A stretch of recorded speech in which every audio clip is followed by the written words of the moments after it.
తాకట్లో ఉన్న బంగారాన్ని విడిపించి ఆ రోజున మార్కెట్ ధర కట్టి మిగిలిన డబ్బును మీకు అందిస్తుంది కొమ్మూరి గోల్డ్. పాలేరుతో అండి. వెళ్లే ముందు ఉత్తరం రాసిచ్చింది, చదవమంటారా? ఏముంది అక్కడ చదవడానికి? మీ మనసులో చాలా మంది ఆడవాళ్ళకి ఖాళీ ఉందేమో కానీ బెడ్రూమ్ లో మంచంలో మట్టికి ఖాళీ లేదండి, అందుకే పోతున్నా అని రాసుంటది. అంతేనా వదినా? నువ్వుండు. అమ్మా అమ్మా, ఎంత పరువు తక్కువ, ఎంత పరువు తక్కువ. ఎవరి గదులో వాళ్ళు తలుపులేసుకోమని కేకలేశారు, మరిదిగా చెయ్యేశారని తరిమేశారు. పరువు ప్రతిష్ట మన ఇంటికేసిన సొన్నం అన్నారు. తీరా చూస్తే పని మంచితో సరసం, సంతానం.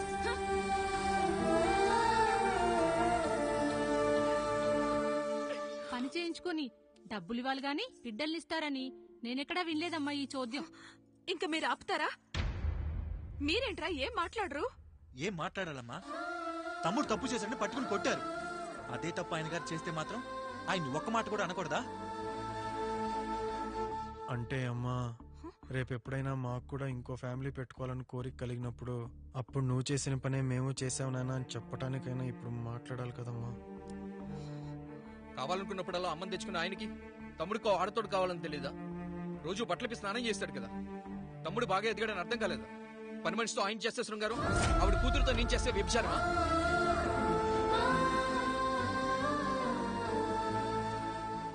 మాట్లాడవేంట్రా కాముడు? నువ్వు కూడా నా చొక్కా పట్టుకుని అడగరా? బాబుగారు అడగరా? అడుగు. నా భార్యకు పుట్టిన బిడ్డ నీ పోలికలతో పుట్టాడు, ఏం చేసావని అడగరా? బాబుగారు అడుగు. ఏమడగమంటారు బాబుగారు? నాకు మీ తమ్ముళ్ళకున్నంత జ్ఞానం లేదు. మా ఇంట్లో ఉండేది నలుగురు, కానీ బాత్రూంలో ఉండేది సబ్బు బిళ్ళ ఒక్కటే. నేను స్నానం చేసిన తర్వాత నా భార్య కూడా ఆ సబ్బుతోనే స్నానం చేస్తుంది. నా భార్య ముట్టుకుందని సబ్బు బిళ్ళ మీద కోపడతామా? ఆ బిళ్ళ కరిగే వరకు, మా మురికి వదిలే వరకు మీరేనయ్యా మా సబ్బు బిళ్ళ. మీ గేదెల్ని కడిగితే తప్పులేని నా పిల్లాని చేతులు మిమ్మల్ని ముట్టుకుంటే మాత్రం తప్పుంటున్నారే. వీళ్ళ ఉద్దేశంలో మీరు పశువు కంటే హీనమనా?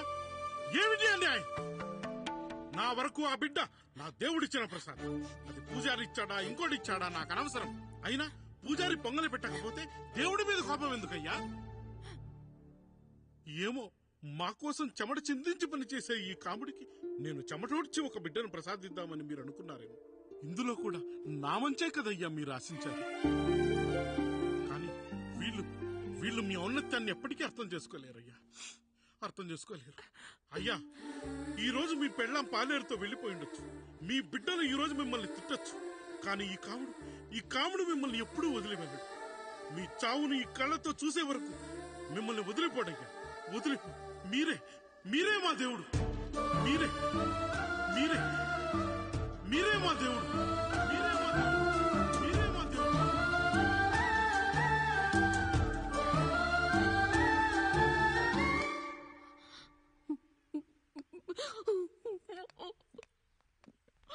చిన్నయ్య కాఫీ. చిన్నయ్య కాదు, చిన్నోడు. నేను మీ అక్క కొడుకును. నువ్వెందుకు ఏడుస్తున్నావమ్మా? చిన్నోడా, పెద్దయ్య గురించి అలా మాట్లాడకయ్యా. పెద్ద మనిషి, డబ్బుంటే గుడి కట్టాలి, బడి కట్టాలి. వెళ్ళిన చోటల్లా కనిపించిన దానికల్లా బిడ్డలు నెచ్చుకుంటూ పోరు. ప్రతి ఊళ్ళో చెట్లు నాటించడానికి వాడేమన్నా అశోకుడా? గుప్పెడంత ఉల్లిని కోస్తేనే కన్నీళ్లు వస్తాయి. బారెడంత నా తల్లి మనసు కోసాడు. వాడి కన్నీళ్లు కాదు, రక్తం రావాలి, వచ్చేలా చేస్తా. మనల్ని ఇంతగా మోసం చేసిన వాడికి ఆస్తి, ముగ్గురు పిల్లలు. నీకు మాత్రం పేదరికం ఒక్కడే. వద్దు చిన్నయ్య, వద్దు చిన్నయ్య.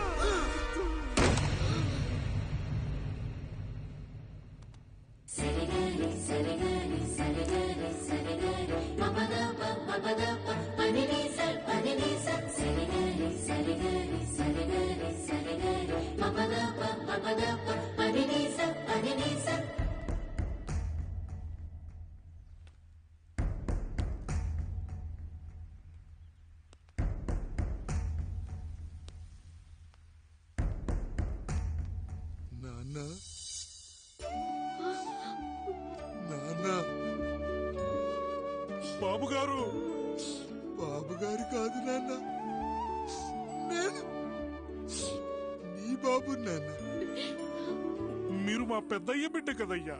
కష్టపడి రైతు దుక్కి దున్ని కోత కోస్తే విత్తనాల ఫ్యాక్టరీ వాడొచ్చి ఈ పంట నాది అంటే ఒప్పుకుంటావా నానా? ఈ భూమి నీది, ఈ పంట నీది. నేను నీ బిడ్డను నానా, నీ బిడ్డను. కానీ ఆ రూపం, ఈ ముఖం ఒక్కడే వాడిది నాన్న. కింద బాడీ చూడు, ఇద్దరం ఒకేలా లేవు. నేను నీ బిడ్డను నాన్న. బాబు, నాన్న, బాబు, నాన్న, ఒక్కసారి నన్ను ఎత్తుకో నాన్న.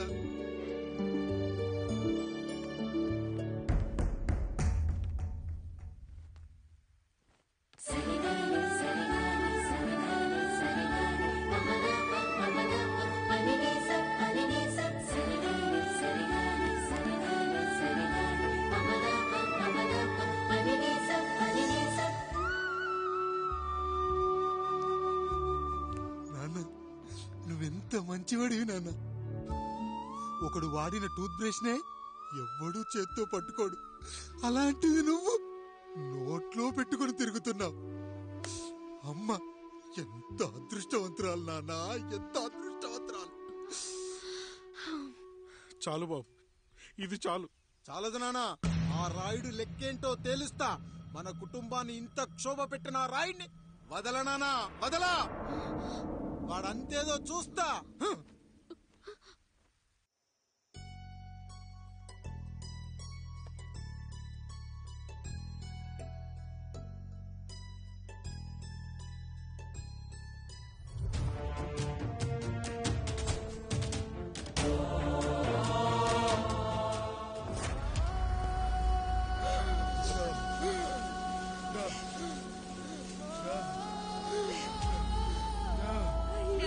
చూడండి అయ్యా, వీళ్ళని చూసాకైనా మీ మనసు కరెక్ట్ లేదా? తాగటానికి నీళ్లు లేక చావు బతుకుల మధ్య కొట్టు బిట్టాడుతున్నారయ్యా. పచ్చగా ఉండే ఈ ప్రాంతానికి ఏం దిష్టి తగిలిందో ఏమో. భూమిలోనే కాదు, మా కళ్ళల్లో కూడా నీరు ఇంకిపోయేలా చేశాడా దేవుడు. ఈ కంత మీ చేతుల్లోనే ఉందయ్యా. చూడమ్మా, వర్షాలు లేక కరువుతో రాష్ట్రం కష్టాన్ని కూడా అరువు తెచ్చుకుని బతుకుతుంది. నా కాళ్ళ మీద పడితే ఏమీ రాదు, పైనుండి వర్షం పడాలి. అయ్యా మినిస్టర్ గారు, మీరైనా ఏదో ఒకటి చెయ్యండి అయ్యా. నేనేం చేయనమ్మా, ఇక దేవుడే మిమ్మల్ని కాపాడాలి. ఎవడొస్తాడో మిమ్మల్ని కాపాడడానికి.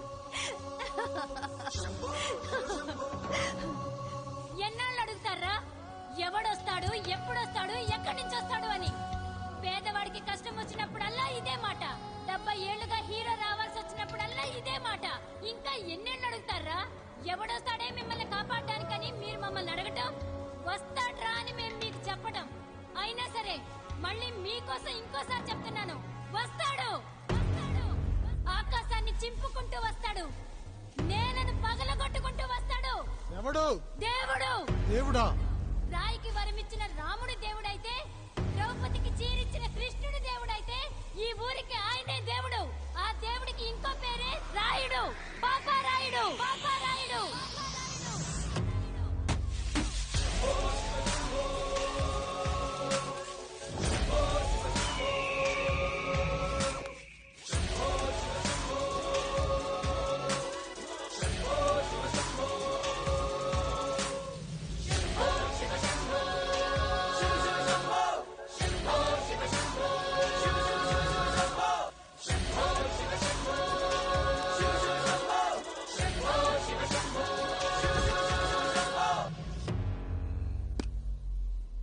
ఏంటి సమస్య?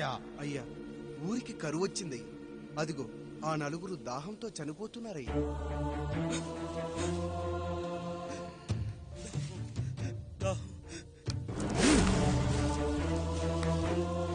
పాపారాయుడు తీర్పు ప్రకటిస్తున్నాడు. ఈ గ్రామం ఇంతకు ముందెప్పుడు ఎదురవ్వని సమస్య. అందుకే ఈ సమస్యని నా సర్వేంద్రియాలను కేంద్రీకరించి, నవరంధ్రాలను బిగించి ఆలోచించి ఈ నా తీర్పు ప్రకటిస్తున్నాను. దాహంతో అలమటిస్తున్న ఆ నలుగురికి వెంటనే బావులు తవ్వించి వాళ్లకు నీళ్ళివ్వండి. అంత సమయం లేదయ్యా. మరో 5 నిమిషాల్లో వారి చేత నీళ్లు తాగించిపోతే చచ్చిపోతారయ్యా. పూజారి, మరేంటిప్పుడు దీనికి పరిష్కారం? నృత్యం. సంగీతానికి శిలలు, నృత్యానికి మేఘాలు కరుగుతాయని శాస్త్రం చెబుతుంది. ఆ నాట్యానికి ఆకాశం కరిగి వెంటనే వర్షం పడాలి. అందుకు ఆ నటరాజైన శివుడే మార్గం చూపించాలి.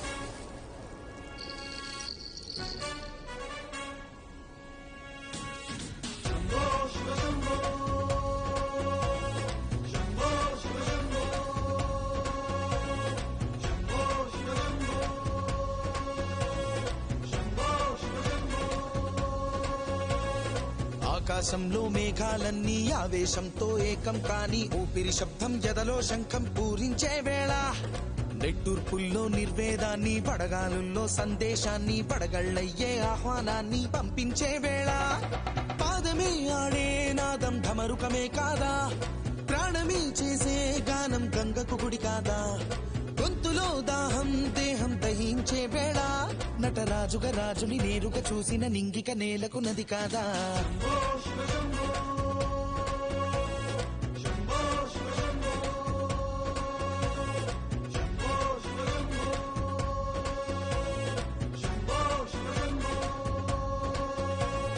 నిమిషం విషమైతే గళమే సిద్ధం అని చెప్పే శివతత్వమే వేషం వేయించే నాట్యం చేయిస్తే మేఘం పులకించదా ఊరికే బాధే మోసే రాజే కాడంటూ ఊరికై యుద్ధం చేసే శక్తి ఉందంటూ మండిన హోమంలో నా సమిధే తానంటూ తన దేహమే మబ్బుగా స్వేదమే బానగ గొంతులు నేరుగా తడిపేనా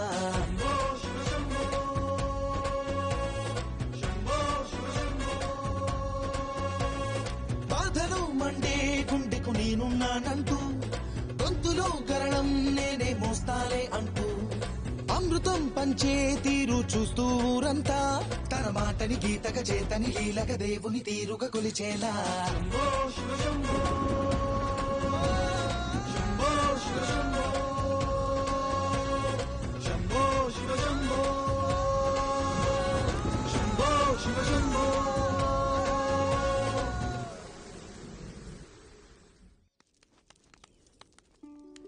అయ్యా దేవుడిచ్చిన ప్రసాదం అనుకుని నలుగురిని కన్నాను ముగ్గురికి పెళ్లి చేయగలిగానయ్యా ఈ ఊరు ఏమిచ్చినా మీరు తీసుకుంటారు కదయ్యా ఇది మిగిలిపోయింది తమరే ఏదో ఒకటి చెయ్యండి అయ్యా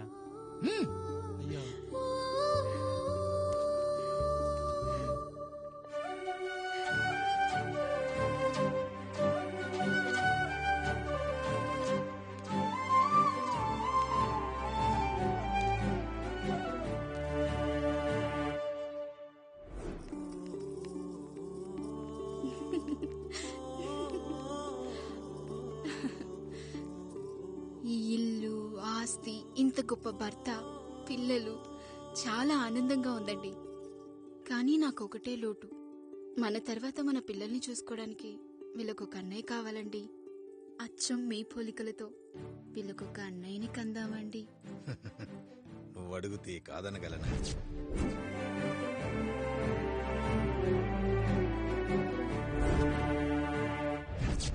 నానా రాయుడెక్కడా? ఇప్పుడే వస్తున్నాను నాన్న.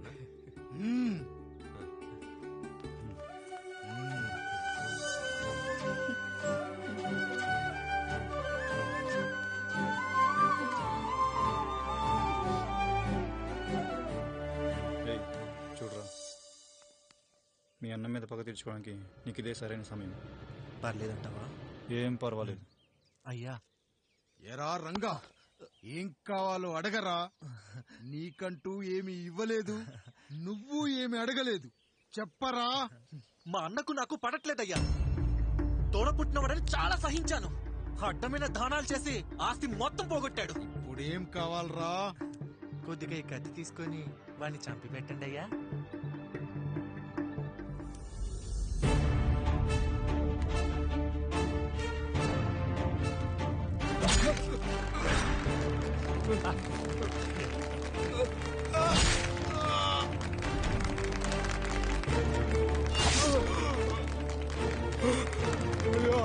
అయ్యా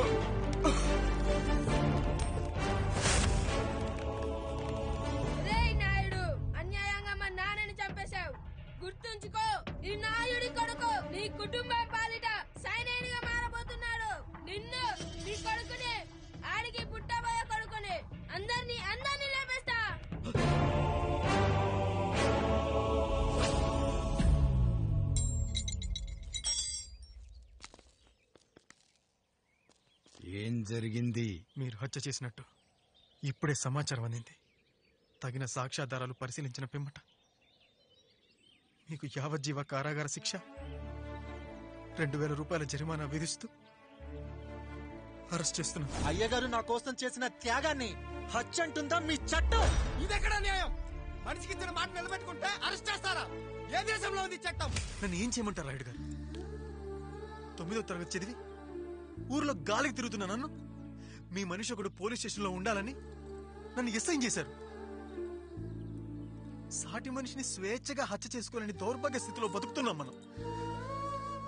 మీరు చేసిన ఈ గొప్ప పనిని అర్థం చేసుకునే సంస్కారం, విజ్ఞత, విజ్ఞానం మాకు లేవు సార్, మాకు లేవు.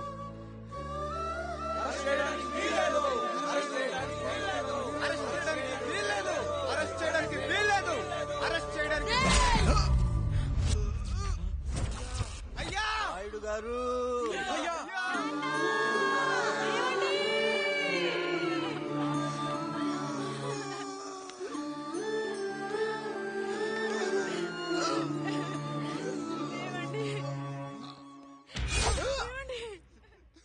నొప్పిగా ఉందిరా.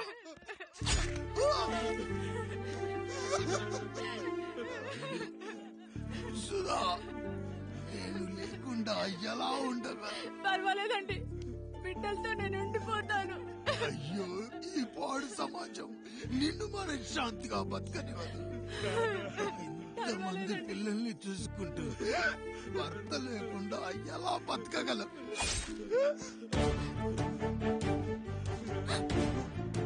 వద్దండి.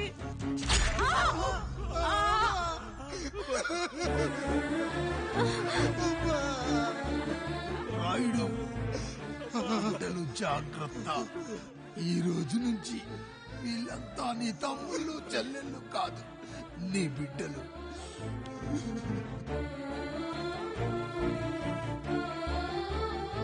ఎక్కడికి వెళ్ళండ్రా. నీ కష్టం వస్తే ఒక్కసారి నాన్న అని పిలవరా. ఆ సమాధిలోంచి అయినా లేచొస్తా.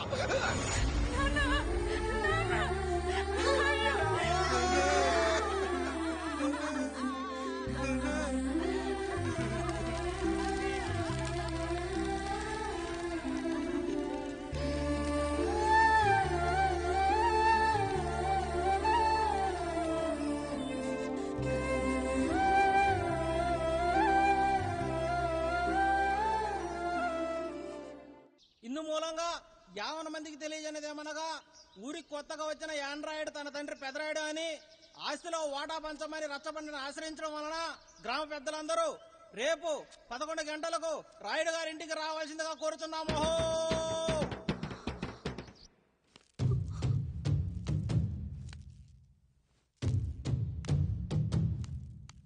ఎందుకొచ్చారు? తన తాత పాపారాయుడు గారు ఆస్తి తనకు కూడా కావాలంటూ పంచాయతీలో ఫిర్యాదు చేశాడయ్యా.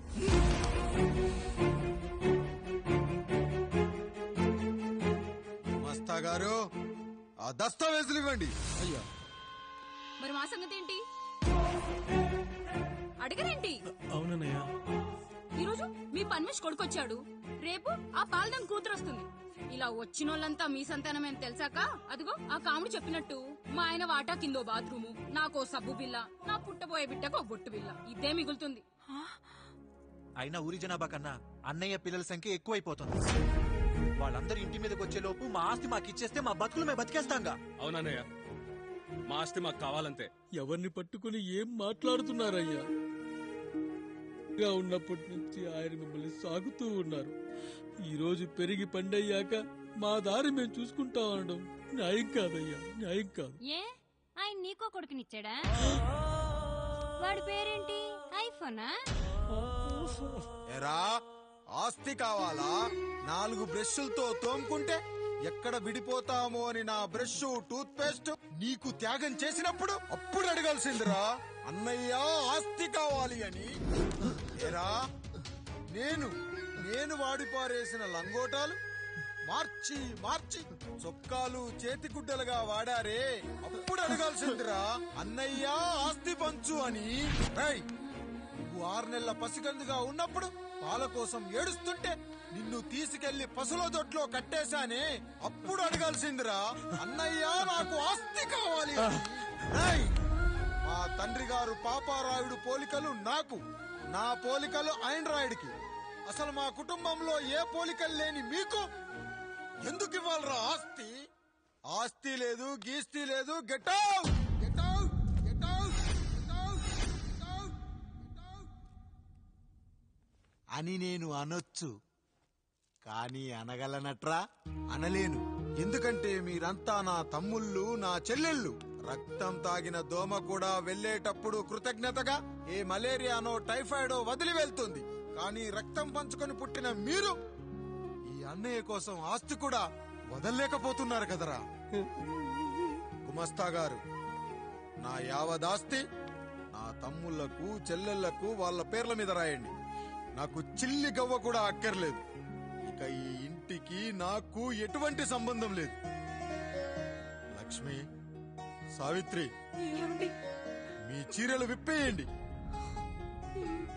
ఇక్కడికి వచ్చేటప్పుడు ఏ చీరలు కట్టుకున్నారో వెళ్ళేటప్పుడు కూడా అదే చీరలు కట్టుకోండి. వెళ్ళిపోదాం. దస్తావేజులు తీసుకురండి.